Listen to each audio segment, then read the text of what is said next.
What's up YouTube? Welcome to Apple Knows. I'm Corey and this is Apple Knows episode 26.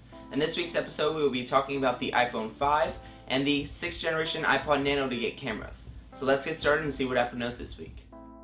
A photo suggests that Apple might be adding a camera to the next generation iPod Nano.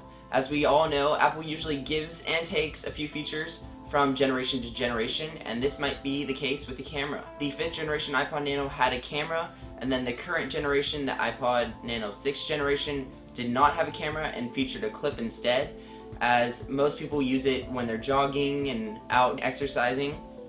And they might be adding a camera to the next 7th generation iPod Nano and scrapping the clip. Whenever I go running, I'm not so sure if I'd use that video camera more than I'd use the clip. So let me know what you think about them ditching the clip and just going with a video camera on the back instead. Leave your comment below and I'll be sure to check that out. Apple Pro has posted some pictures comparing the iPhone 5 camera components against the iPhone 4 camera components. Taking a look at the images, the iPhone 5 rear camera does not come with an integrated flash attached to it, and this would suggest that the case photos posted earlier today may be accurate, and the next generation iPhone camera flash will be located separately from the camera. As for the 4-inch screen, the reduced app icons, and the 5-column apps instead of 4-column apps, that seems unlikely. Apple released Line Developer Preview number 3 this week, and usually this doesn't mean too much for the regular consumer like us, but this week they released some new goodies, including a new login screen and also new wallpapers. And if you want to get those new wallpapers, well, you can. The link is down below in the description and you can pick up those new wallpapers. I am using one right now and I really like these new wallpapers, and you can check them out and have them yourself before Line comes out in the link below in the description.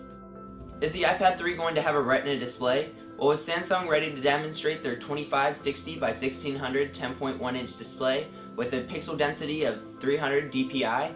It's looking better for Apple each day. The reason the iPad 2 doesn't have the Retina display is because those displays weren't available at that time. But hopefully with more screens out there, the iPad 3 will have a Retina display, not specifically the one from Samsung, but with the Samsung one being out there, that means that there will be more displays and they'll be cheaper for Apple to buy, and hopefully by the time the iPad 3 comes around, it will be cheap for Apple to buy them and put them in as a Retina display.